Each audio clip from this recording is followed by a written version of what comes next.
97.9 The Box, live from your local Houston BMW Studios. It's the Madd Hatta Morning Show. And Dr. Carla Brailey is on the show with us this morning, running for City Council District D. Good morning and welcome to the show. All right, Doctor, tell us a little bit about yourself. So I'm a native Houstonian, first generation Houstonian, by way of, I tell people that my parents moved here from a very small town, Abbeville, Louisiana. Abbeville, Louisiana. Shout out to Abbeville, to start a new life in the big city. Mm-hmm. And their first home was in District D. They lived in a startup apartment on Tia Wester. Okay. Stayed there until they were able to purchase their first home, and we moved out to Hiram Clark. And it was good living for us. Unfortunately, they experienced two of the intense floods. Oh, wow. There. And as a young couple, they basically lost everything in each of those floods. I can remember wading through the water with my dad on his shoulders, just trying to get across the street. At that point, my family decided they were going to live a little further out, move to the suburbs, Missouri City. So most of my schooling was in Fort Bend, but I actually wound up finishing from Madison High School. Okay, yeah, Southside. Yes, and so just been in Houston for some time, being active, even active in student government at that point. Leaving at that point after graduation to go to Southwest Texas, which we call Texas State University. What made you go there to go to school? Actually, I had a good amount of friends that were going. Okay. A little TMI, but my parents at the time were married for, I guess, 20 plus years at that point. They were going through a little trying time, saying they were going to do divorce and all that good stuff. They still married to this day. I joke about it because I tell them they impact my choice, though, because I didn't want to leave too far. And so it was far enough to go away. But close enough if you got to come back. That's right. And I'm an only child. Right. So, okay. Yeah. I have that kind of relationship with both of them that I wanted to be close by. I understand. And then they gave me a last-minute scholarship. A last-minute scholarship? Yeah, one of those things you didn't turn in your paperwork on time and do some of the other things with the counselors, and it just showed up. A scholarship just kind of showed up from Southwest Texas. Okay. Martin Luther King scholarship. And so, okay. Yeah, so everybody don't get one late or early, so you still want to lucky one. So there's still hope, right? Yes, there's still hope. That's right. And so that's how I wound up there. Majored in criminal justice. Okay. Because I wanted to be a lawyer. Everybody in my family told me I was going to be a lawyer. I believed I was going to be a lawyer. And at my last year, I actually changed my mind and decided I was going to go the PhD route. But that entire time, for me, education was always essential for me. I'm a first-generation college student. Yep. And so that meant a lot to myself, to my family. So I stayed there for my 4 years and moved back home, and the county had a freeze on employment. My major was criminal justice. Yes, ma'am, I understand. They had no jobs. That's right. And so for me, I didn't do an internship, which I always tell students I think that's a great thing to do an internship. So I decided to do an externship with the probation department. Okay. And it was in that, though, I decided, this is not actually the route I want to take. And that's what I tell a lot of students. Sometimes it's just finding out what you don't want to do and be very clear what you don't want to do. Okay, I feel and that. So shortly after that, I got into teaching, something I never thought I would do. That was never what I signed up to do. Right. I got a job as a substitute teacher, and I was able to go back and substitute at Madison High School. Wow. And because I knew some of the teachers, when they were absent, you can request your sub sometimes. Yeah. So I got in a little often than some other people. So it was good. At that point, thought I wanted to be a counselor. And then eventually I decided, I'm going to go work on my master's degree because jobs were limited anyway, and education was always key to me. And so I decided to do the big step what my parents did and how they migrated or moved here. I decided to move to what they call Chocolate City, Washington, D.C. How'd that go? Wonderful. Best time, one of the best times of my life, very influential. I decided to go to Howard University. Yes. And so all of my graduate work was there. My first degree in counseling psychology went there for 2 years, and just remarkable to just not know some of the life that I just didn't know from being down south. The diversity, of all of Black culture was there. But politics, you name it it was DC. So on top of being in Howard, where they empower us to think basically we can fly, we can touch the star. I mean, we set the standard, and so that was just a wonderful experience. Went there, moved back home, where I began working as a social service coordinator at Windsor Village United Methodist Church, and then I went into teaching at the Imani School. Okay. And that was my first. Did you enjoy it or not?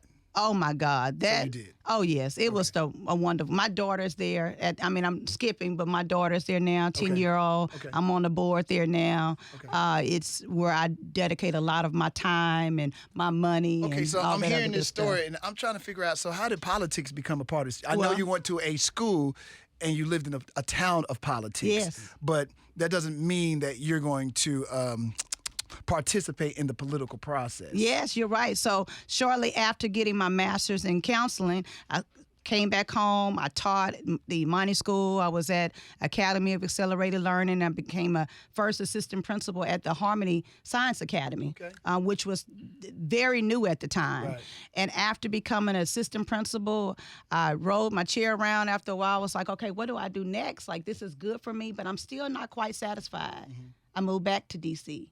and then started working on my PhD back at Howard in sociology, and received my Master's of Religion Divinity also from Howard University. And I decided not to go straight into the academy, to the university. I decided to go into government and politics. And so the mayor at the time, Adrian Fenty, appointed me to serve as the director of boards and commissions. And in D.C., that is one of the most probably political offices. And after doing that, I gave birth to my baby girl, Marley J.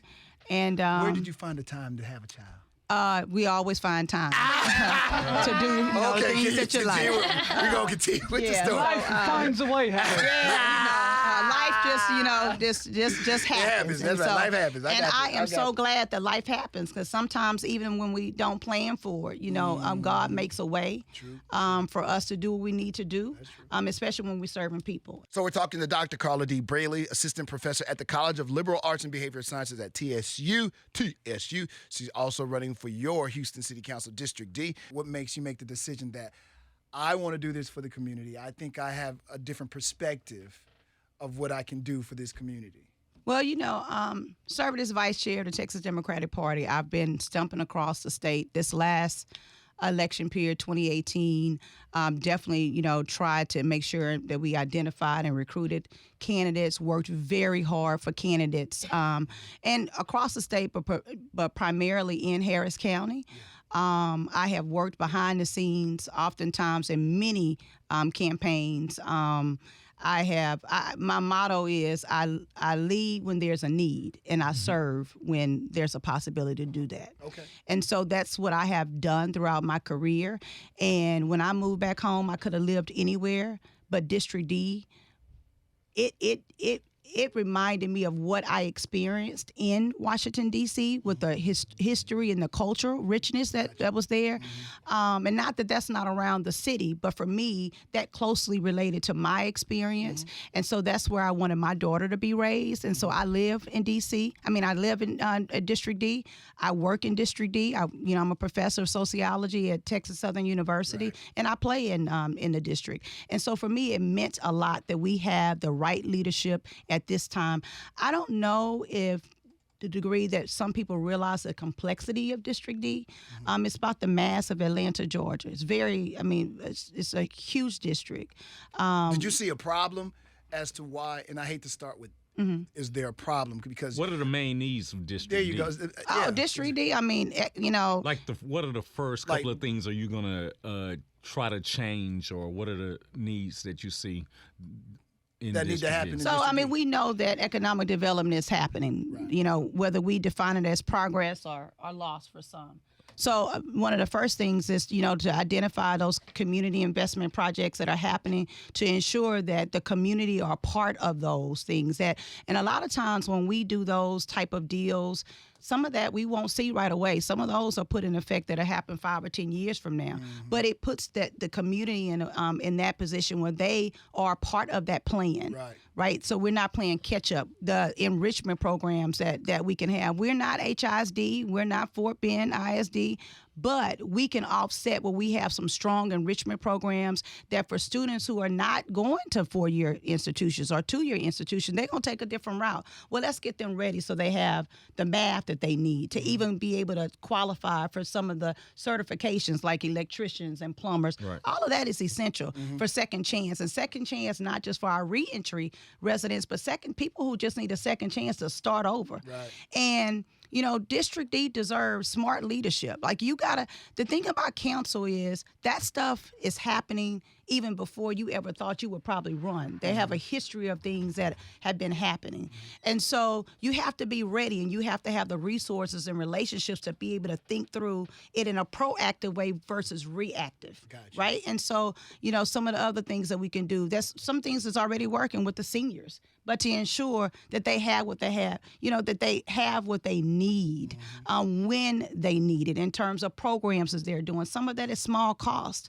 But I just think that there's a lot of grassroots efforts that are happening on the ground, and some of it is talking to them, creating task force that they can be a part of the solutions to some of the problems, that some of them are big problems, but some of them are small problems that we can solve as a community. What are some things that's happening right now in the district that make you feel a little like, I don't know about that program right there, or I don't know about what's happening right here? Well, we have gentrification happening, but, Okay, so that's going to happen. I mean, people, are being displaced, and we have to and I really... hate that, to be honest with you. Oh, It's like, absolutely. you go and you look at the neighborhoods once they do, and you're like, oh, this is so beautiful.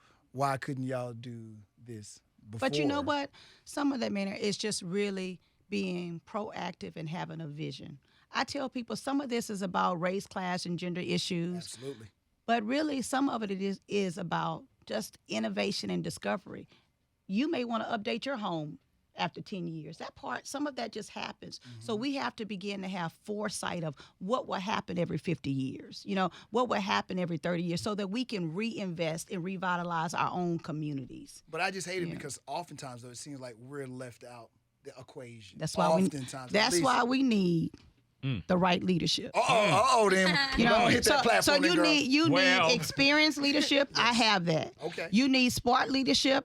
I have enough education. Not that you have to have formalized education to be considered smart, but I've been around. I'm an only child, and I was raised around the elders. Okay.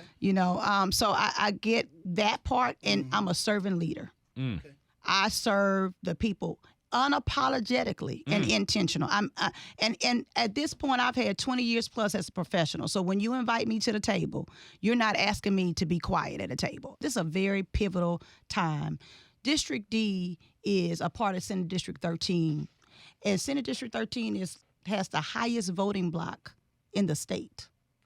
Okay, so it's very important, and nationwide we may be like the third. It's very important for us to be organized, to have a voice, because District D, the residents there, they will have strong voices of what takes place next in the district, in the city, in the state, and in the nation.